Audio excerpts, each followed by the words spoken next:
weather. An uncontrollable force. Unlocking life and unleashing chaos. As our planet heats up, the weather is getting more extreme. Yeah, it's behind us. Go, go, go! More terrifying. Oh, the house is going, the house is going! And even more catastrophic. Get away from the windows now! Come on! With incredible self-shot footage. Oh my God! Please, pray for us. From the front line of fear. I just remember thinking this. Are you joking? Is that what was coming at us? We witness firsthand. It feels like you're in a war. The wrath of Mother Nature. I thought for sure he was going to drown. There is nothing you can do to stop a wall of flame that's devouring everything it touches. No, no, no, no, no. From twisted tales of terror. Unbelievable. Go! There was warnings out there, but I underestimated Mother Nature. Earth-shattering natural disasters. All we see is like the ocean just coming towards us. And stories of sheer destruction. Everything around you that you worked so hard for, just gone. We meet the people who have stared death in the face. It's terrifying, absolutely terrifying. I don't think either of us intended to get hit by the core of the tornado. And survive the full force of the world's deadliest weather.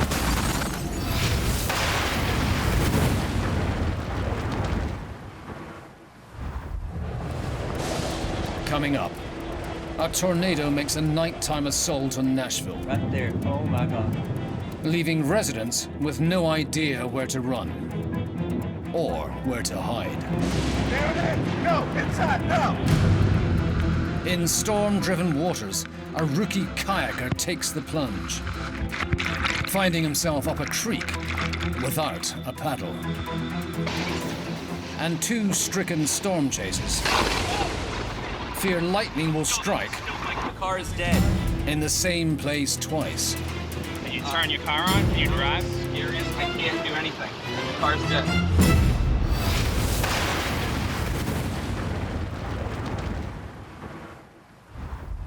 Large tornado on the ground. It's huge.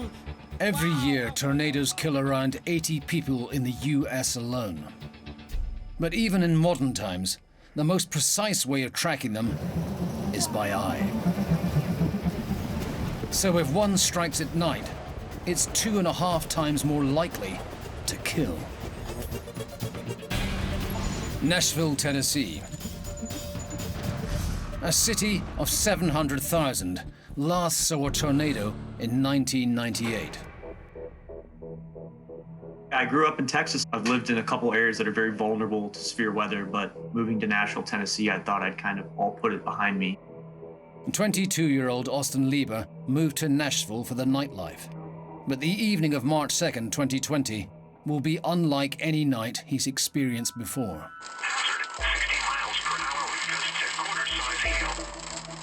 Local news forecasts thunderstorms with a chance of pelting hail. Austin watches from the roof of his apartment block. I wanted to wake my roommate to get us to move our cars to a gas station or something with cover. But I was more concerned about the hail. I've been lucky to never have my car destroyed by hail, and that's what I was ready for. I knew it was real was when I saw that huge power flash that I thought was a lightning strike.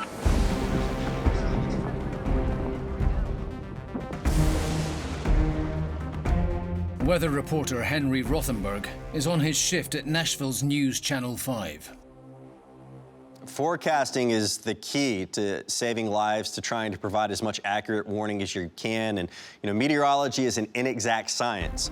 As with every storm, Henry keeps a close eye on the weather radar.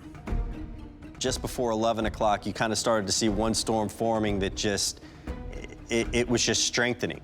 There were no indications that this would happen. It was basically everything developed right before our eyes.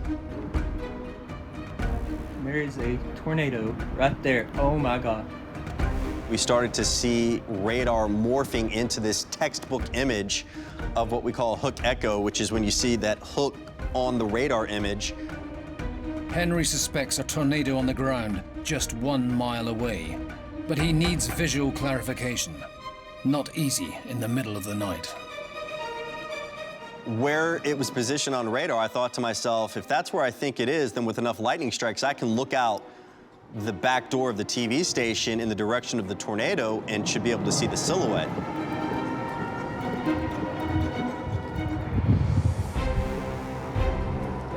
There. Right as I walked out the door, one of our photojournalists, Dan Blummel, happened to be coming around with a camera. With no time to set up communication back to the studio, Henry goes live on air.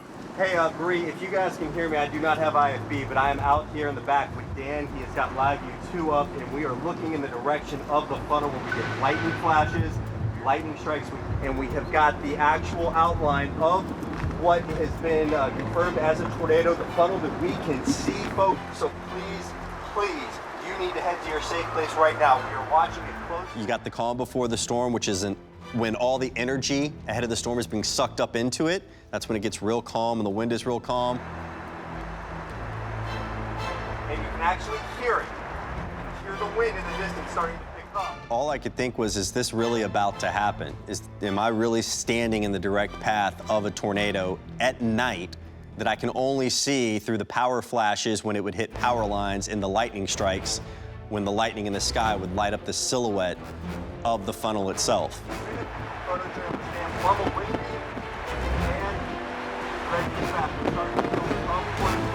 Henry's drowned out by the growing storm starting to move through downtown Nashville.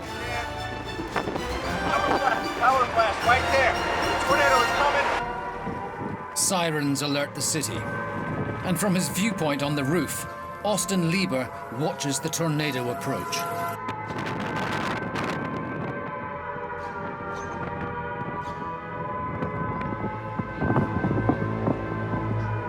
It got really still for a second right before, and I thought the tornado was coming right towards me, but couldn't really spot the tornado at night. One thing that I really remember distinctly was when I was on top of the roof, all of a sudden, temperature dropped a little bit and it got really cool. The wind started to really roar, but just a lot of energy that was built up that exploded all at once. The 165-mile-per-hour tornado scours towards Austin, smashing into the baseball stadium, less than 300 meters from Henry. There it is! Go! Inside! No! Get inside! You see a very large power flash occur, and that was the scoreboard of the stadium taking a direct hit and basically exploding. And it was at that moment I realized that you're a block from us. This is too close and too dangerous. There it is! Go! Inside! No! Get inside, folks! This is moving by the Channel 5 area as we speak. As we speak, this is moving by News Channel 5. Dan, are you getting this right now? Good. All right. I'm watching the outer wall of a vortex, just hoping I'm not about to watch people's livelihoods and the roofs get ripped off, and even more tragic, the potential of people possibly killed right before me. All right, folks, you need to head to your safe place. If you can still hear me.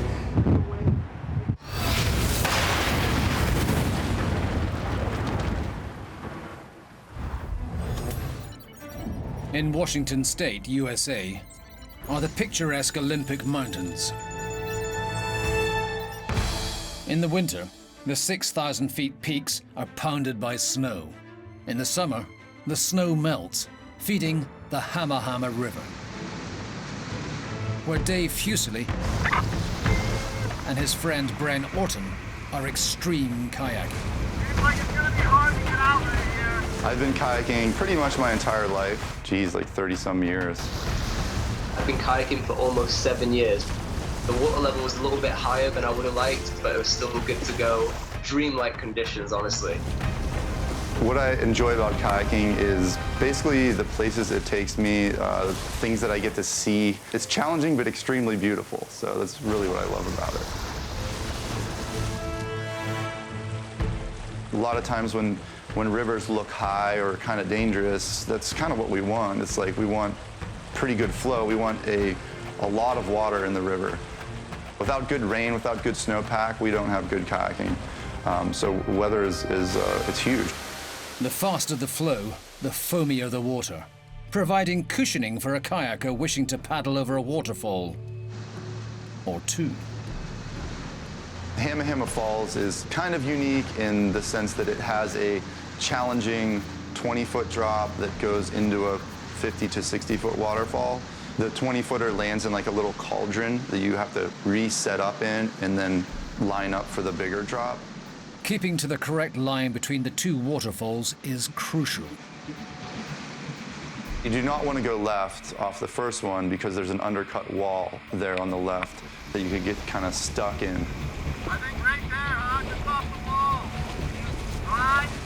Really late lefty. Dave in the yellow kayak and Bren in the green prepare to drop in.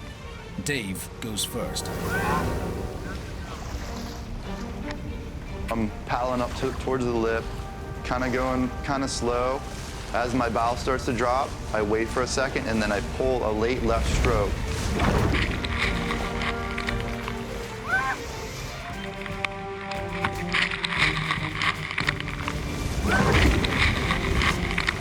Turning my bow to the right and putting me in the calm eddy in the right where I wanted to be. So I was like, woo! Nice, I'm here. This is where I had hoped to be sitting, chilling out, and waiting for Bren to come.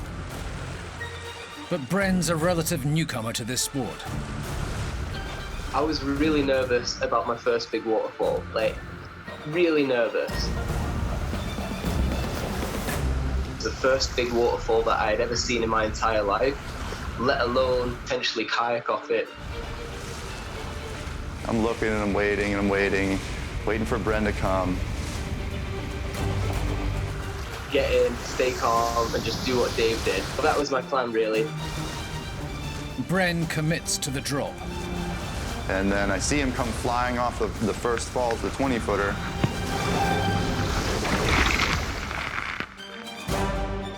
He's just flying straight ahead. Didn't have much right angle and kind of then got immediately pretty much shoved into that left undercut.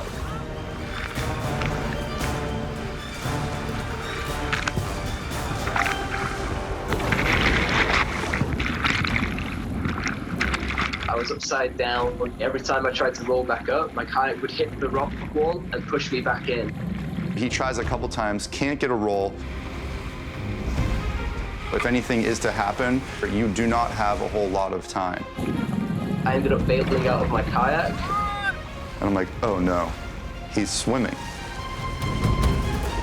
The foamy white water is perfect for catching kayaks, but would suck a swimmer right under. I assumed that I was gonna, at that point, watch him just swim right over the waterfall. That's the only thing I thought could happen. Well, not with Bren.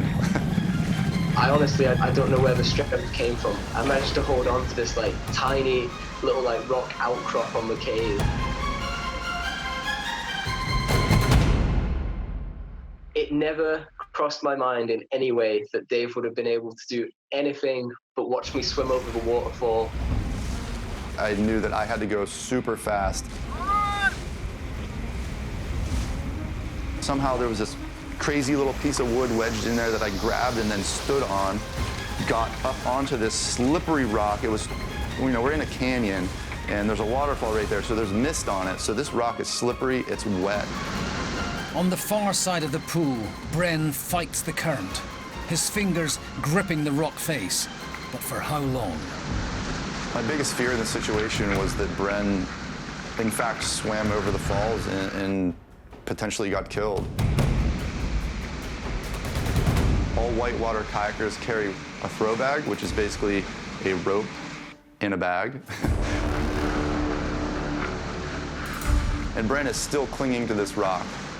He'd been holding onto that rock for so long that I had one chance to get him this bag because he had to have been tired by now. I saw him lining up for the throw and I was like, there's no way he'll ever make that. Like, it's too far, it's too small of a window.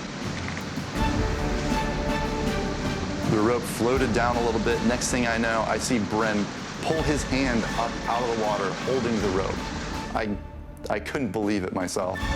Held onto the rope and pendulum out into the middle of the river. I could see my feet on the lip of the waterfall, and I could feel that it was getting really close. I might end up getting swept over the waterfall and potentially end up pulling Dave into the water too. I pull as hard as I can.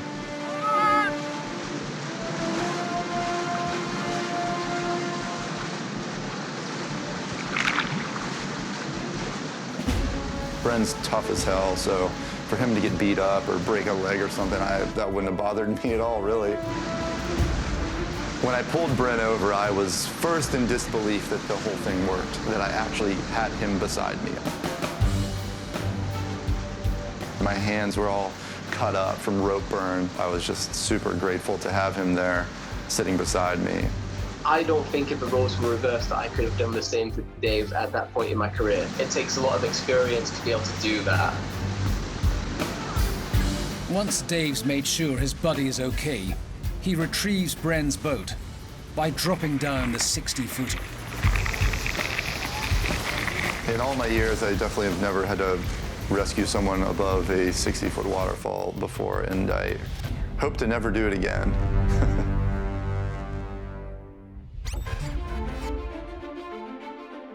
To ensure safety in treacherous white water, the more the merrier. In Mexico, a fleet of 5 kayakers take on a waterfall. But the penultimate paddler to plummet becomes wedged behind a rock. On his own, the cornered kayaker would be in dire straits.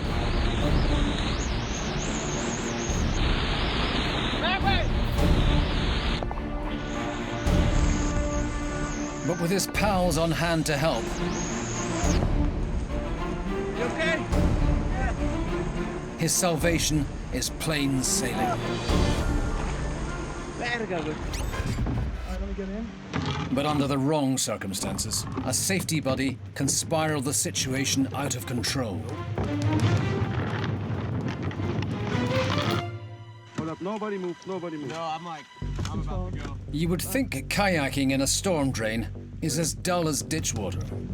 You good? You good? Who's going first? I'm going first. Okay. But it's not.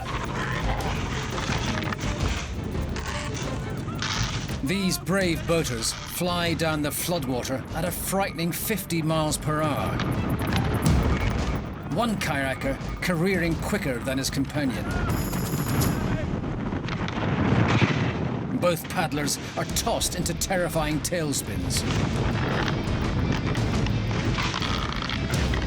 but recover.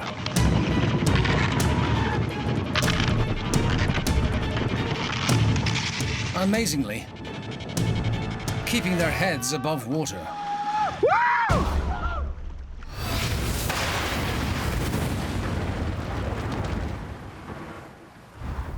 All right, folks, you need to head to your safe place. This tornado is on the ground. It is moving right by Channel 5. And if you can still hear me, that is a tornado. Power flashes around First Tennessee Park right now. Nighttime in Nashville, and weather reporter Henry Rothenberg tries to alert residents of a 165-mile-per-hour tornado. So that tornado warning came out at 12:38, and by 12:45, it was downtown. The people that were initially in the path of that storm obviously only had a couple minutes' notice. The tornado grazes the northern edge of downtown, passing Henry in the direction of Austin Lieber.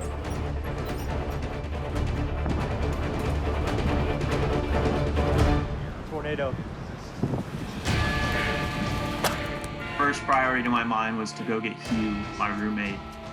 He was sound asleep. I just started yelling his name out, banging on the door to try to wake him up. Hugh! Hugh!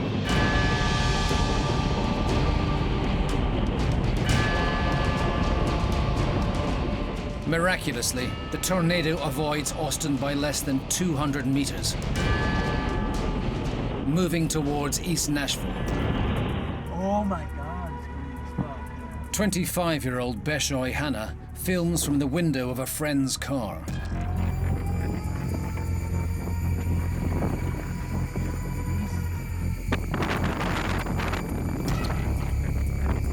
I was just out having a drink, really, with a friend of mine, and then all of a sudden, you know, it's tornado watch, tornado warning. Everybody at the bar is freaking out. Having left the relative safety of a building, the men are now completely exposed. So it's coming from this way. It's supposed to come from this way.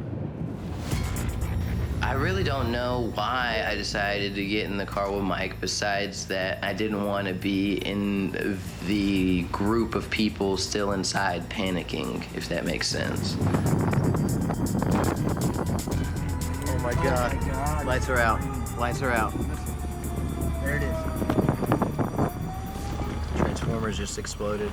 That's why the lights are out. Why the Transformers, when they catch fire, they blow up and they catch fire. Parts of the city are plunged into darkness, and weather reporter Henry is no longer able to alert its residents. Power out everywhere. I smell smoke. You know, it's the middle of the night. People are asleep. It's the worst possible scenario.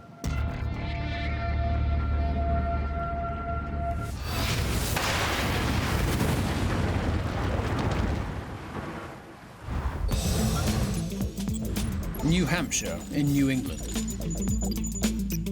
Cool temperatures in this northern state mean it's known more for snow than lightning. New England doesn't get a ton of storms, obviously, compared to Florida or the severe weather that the Midwest gets. But trained meteorologist Ryan Nicholson isn't deterred by the cool climate. He's chased storms since his college days with his buddy, Brian Parsons. What do I enjoy about severe weather? Mostly the excitement that is involved in chasing severe weather. In New Hampshire. March 15th, 2020. A large thunderstorm plows off the Rocky Mountains, en route to Ryan and Brian. By the time they hit the Northeast or New England, they lose steam a bit, but this one was still really powerful. It had a lot of instability and a lot of wind shear to work with, so it produced a lot of severe weather. The pair set off for rural New Hampshire in search of one thing in particular. The conditions were very good for tornadic development. We were hoping that when we went out to chase that we would see a tornado. The Storm Prediction Center issues risks, like a marginal, a slight. This one was called an enhanced risk. Ryan and Brian intercept the storm in a field outside the city of Keene. Look at all the rain right there. Is that hail, you think, possibly right there? Hail core right there?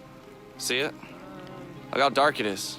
It was a good angle to get the storm as it was coming over. We probably could see about 5 miles out.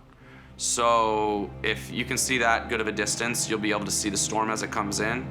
Now you can see the shelf cloud kind of. You see the definition of it. Yeah. Kind of see the top of it. Yeah, exactly. We could see, you know, a sizable shelf cloud come over the mountains, so we knew we were in a good spot. This towering cloud is the front of a violent thunderstorm.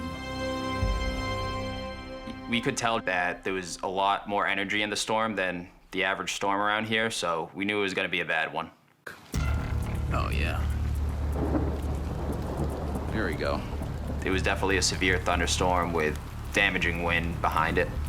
There you go, tornado warning. Right here? There was a tornado warning just south of us. We gotta go. You wanna do that? So we thought about moving south a bit. Let's go. But the storm is advancing fast, giving the men very little time to relocate. Should I go now? I don't think this is a terrible spot either. Right, well, if we go directly south from here, right? We're trying to chase and get in front of a storm that's traveling from west to east at 60 miles an hour while we're trying to travel from north to south. We can't go as fast as we could on the highway. Do you want to take the highway? You have to just make a decision. You just have to make a decision. So just go maybe a couple miles, look for another spot. We moved maybe that's a half a mile down the road and realized we wouldn't have been able to make it anywhere else because the storms are moving too fast. Look how dark it is. And yeah, get down here. Ryan and Brian pull into an open car park, out of the way of potential falling trees. This farm, no one's down here. Perfect. Awesome spot. When we pulled into the homestead parking lot, it just really got very, very windy. Probably 60-mile-an-hour winds to 70-mile-an-hour winds. We were sitting there for probably about 2 minutes, and then you could see the shelf cloud come over, and you just knew immediately. You could literally see the wind coming in the rain. Yeah. For the best shot, Brian wants to film from outside the car. Well, we'll see. I'm nervous that lightning's gonna strike right here. Inside my vehicle, I have tinted windows, and then windshield wipers are constantly going. To be outside of the vehicles, you kind of get a better idea of what's going on. Here we go. I was filming kind of to the back of my car so you could see all the trees starting to get blown over, and I was hoping to film those trees getting blown over. Expect some of these trees to go down real quick. And just had this feeling like I should probably get back in the car. I know that sounds weird, but I really just had this feeling like, I don't know, I don't think it's a good idea for me to be standing outside. Oh my God. I got back in and I rolled the window down and I started filming and... Look at this. Look at that. Oh boy. Look at that. Once Brian is back in the car, the storm continues to intensify. The trees were getting whipped around like crazy. The flag near us was just sticking straight out. You could see on the greenhouses, the tarps over them were just rippling, and the rain was completely sideways for several minutes. Are you watching this? No, are you? We knew it was gonna be a really powerful storm, and quite honestly, I think we both underestimated it a bit. And 2 seconds later, Mother Nature chimed in. It didn't look really abnormal in terms of frequency of lightning strikes, but it only takes one, I guess.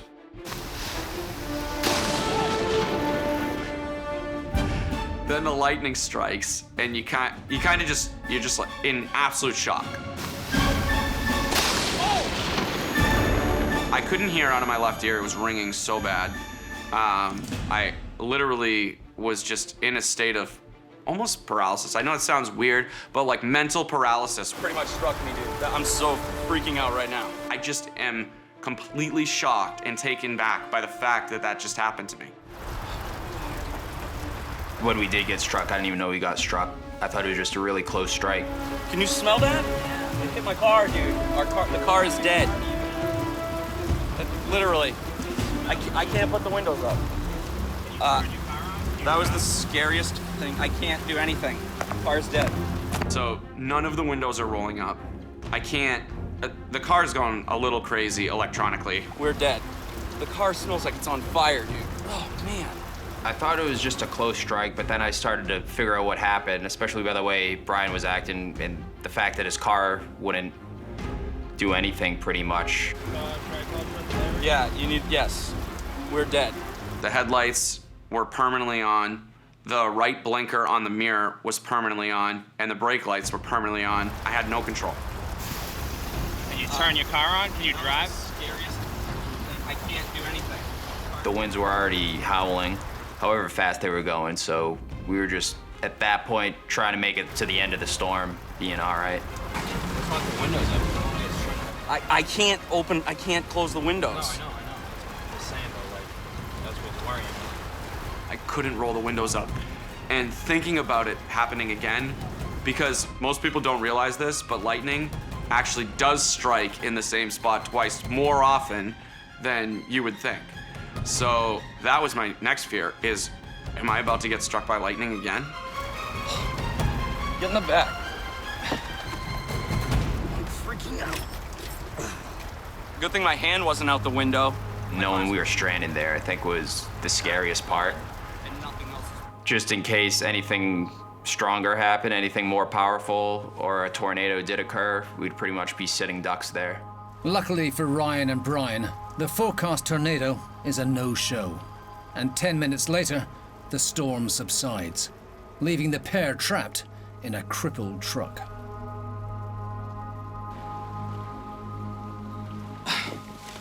Car is soaked, dude. I can't do anything. Nothing's working, dude. New Hampshire. Yes. Brian had roadside assistant built into his dashboard pretty much, but since all the electronics were fried, we couldn't use that. So I got on the phone with somebody that could get us a tow truck, which ended up taking a really long time because we were pretty much in the middle of nowhere. 10 hours later, the men are driven home.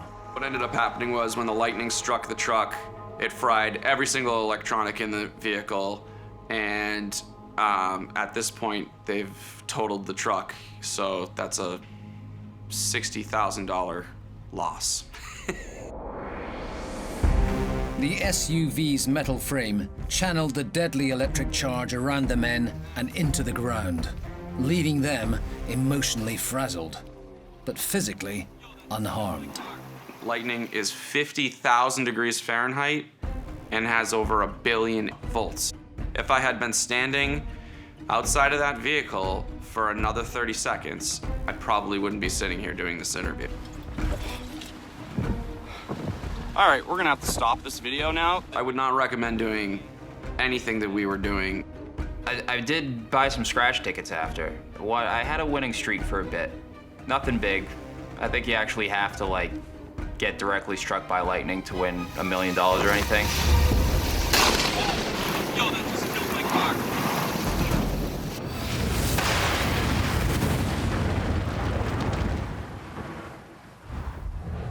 Nashville, Tennessee, home to Rocco the Turtle and his music producer-owner, Asher Postman. I've been pursuing music since I was about 15, so it's been like 7 years. I'm 22 now. It became my full-time job a couple years ago, and so I decided to move from Michigan to Tennessee to Nashville. Nashville is the music city of USA. Tonight, live music isn't bringing the houses down, but a 165-mile-per-hour tornado might. And it heads towards East Nashville, where Asher is fast asleep. And the next thing I knew, I was waking up to this just insanely loud, like just super eerie, creepy sound. And it was like nothing I've ever heard before. It was terrifying. It was like, yeah, people compare it to a train, and it kind of did sound like a train, but it was like worse than a train. It was a sound that I haven't actually heard before. All of a sudden, my window just exploded through my room, and that like triggered the adrenaline in me. Nearby, Beshoy Hannah and friend Mike flee the tornado, but unable to see it, they don't know which direction to drive. Man, not at all. Don't go anywhere, Mike. The storm got progressively harder, and the rain was coming down harder and faster. I looked at my friend Mike, and we just kind of had this understanding that, yep, we're in this right now.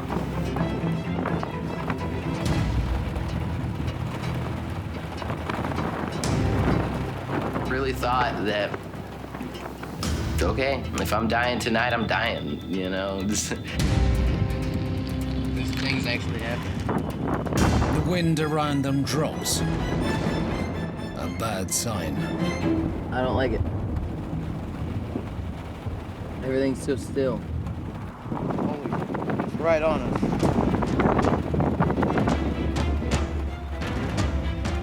It's coming towards us from there.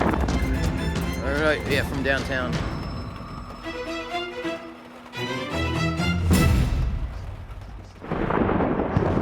Miraculously, the tornado passes just to the north of them, crossing the city limits. I can't believe we didn't get hit. We should have been hit. We were blessed, but Our city wasn't. In the early hours, residents sense it's safe.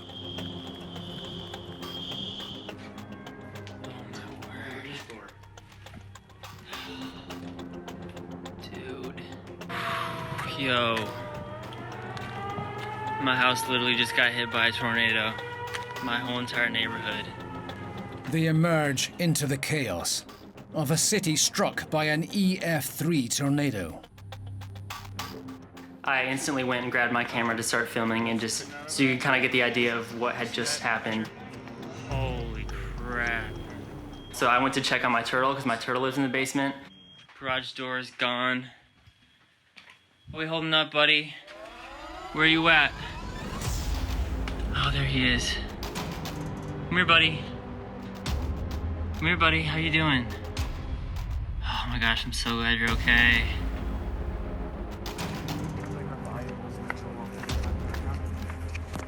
We smell gas. That building over there, you can't really see it, but it's absolutely raining with water from the ceiling.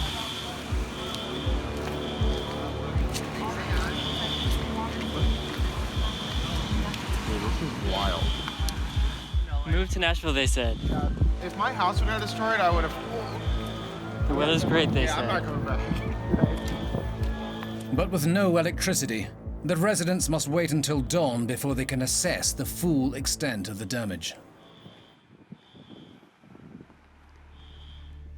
Yo. So last night wasn't a dream, turns out. Tornado actually did hit. Last night was insane. The most insane night of my life. Absolute war zone out here. Watch out for the power lines everywhere.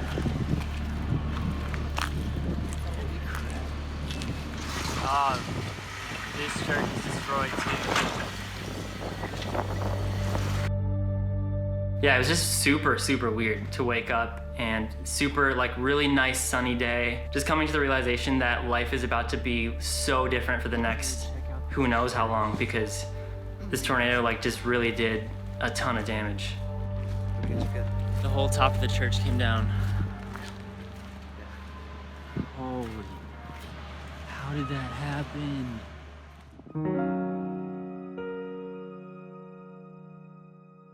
The nighttime tornado was the worst to hit Nashville in 22 years. Flattening neighborhoods and leaving residents shell-shocked.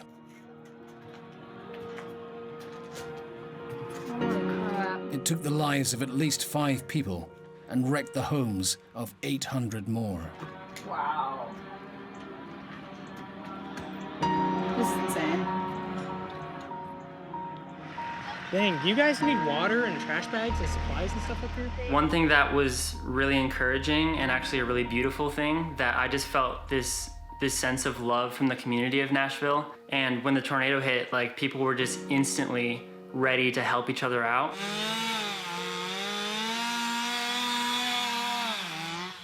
Progress is being made. Everyone was asking how we're doing and seeing if they could help in any way. They were just ready to help. It's still Music City. People are still creating music, and it damaged a lot of people's homes, but we're bouncing back. This is where Rocco was just chilling inside there. Endless destruction.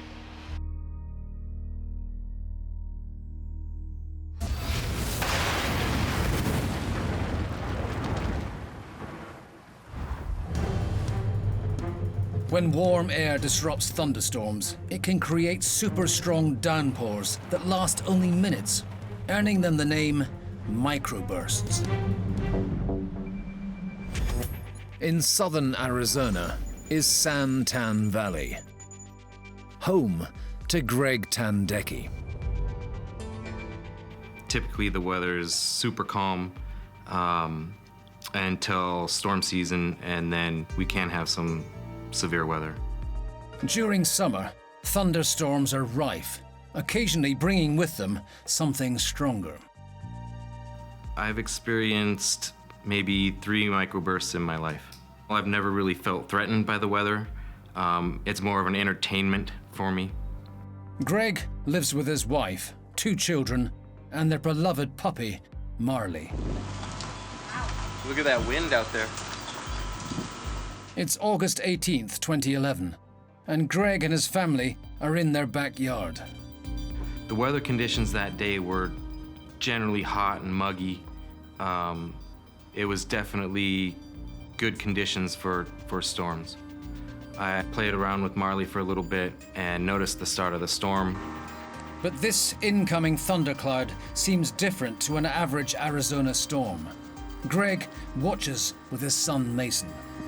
I recognized that the speed of the rain falling out of the cloud was faster than usual. There's a microburst right there, Mason. I felt that it was gonna be safe to be out filming it.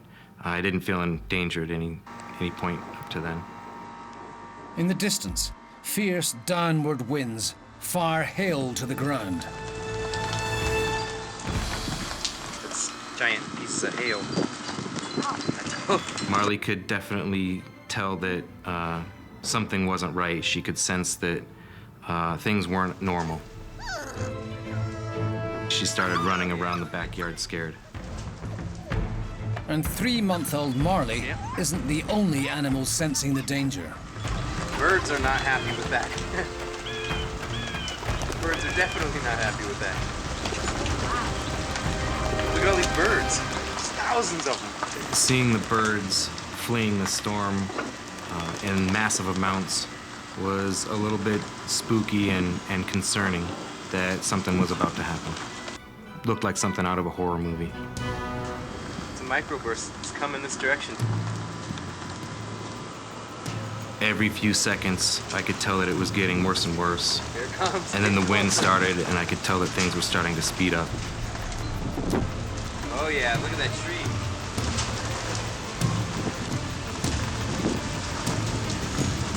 Holy moly.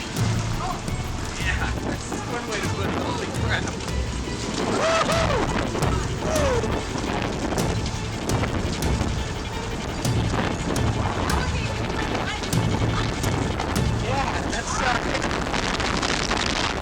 In the farm, there are some irrigation poles. They're roughly 50 feet long.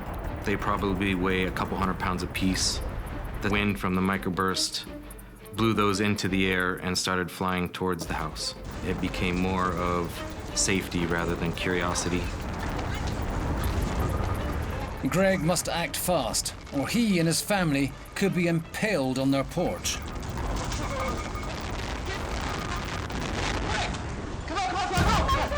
This way! Come here! Mason! As soon as they're inside, the house is engulfed by the center of the storm. The hail is like an inch thick. Stay away from the window. Holy moly.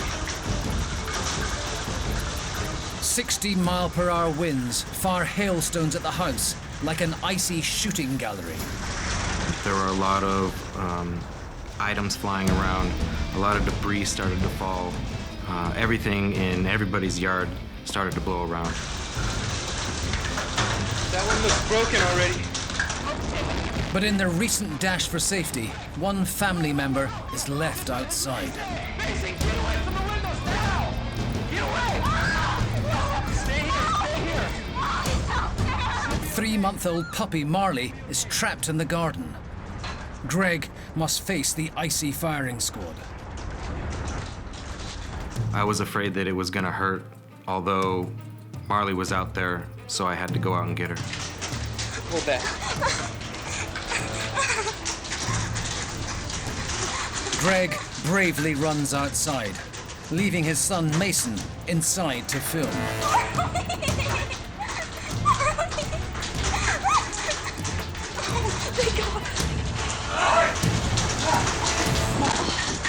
That was huge. Ouch. When I was out trying to retrieve Marley, the hail felt like paintball shots.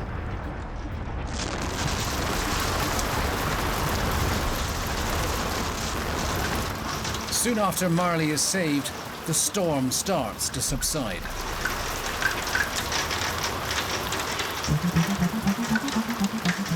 I was able to go and assess the damage in the backyard and in the front yard where I found lots of trees and roof debris. All of my neighbors had damage to their property. There were no injuries to myself or my family or my neighbors.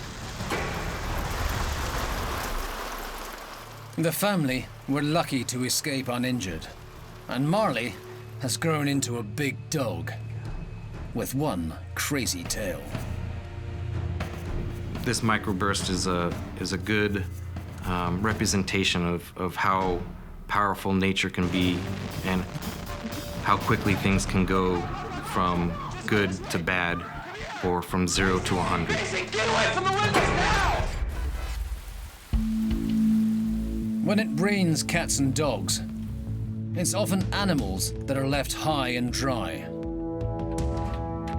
As residents ran for shelter during a monsoon in Thailand, they left one little cat on a wet tin roof, and it's now stuck down a drain pipe. Rescuers retrieved the confused kitten, which looks like something that the cat dragged in.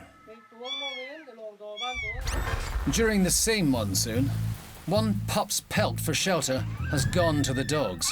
Yep. During the dash, the slippery mutt's rear end became wedged in a gate. Rescuers boldly step up to save the grouchy gatecrasher.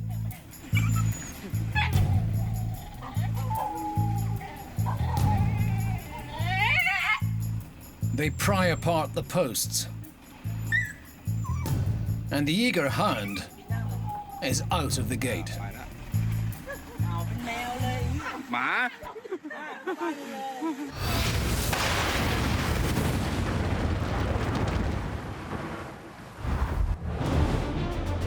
In this episode, we've witnessed when tornadoes strike at night, they are 2 times as deadly. There it is! Go! Inside, now!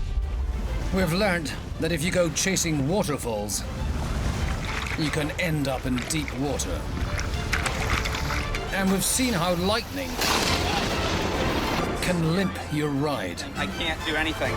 Car's dead. As quick as a flash. And next time, there will be more. Because deadly weather stops for no one.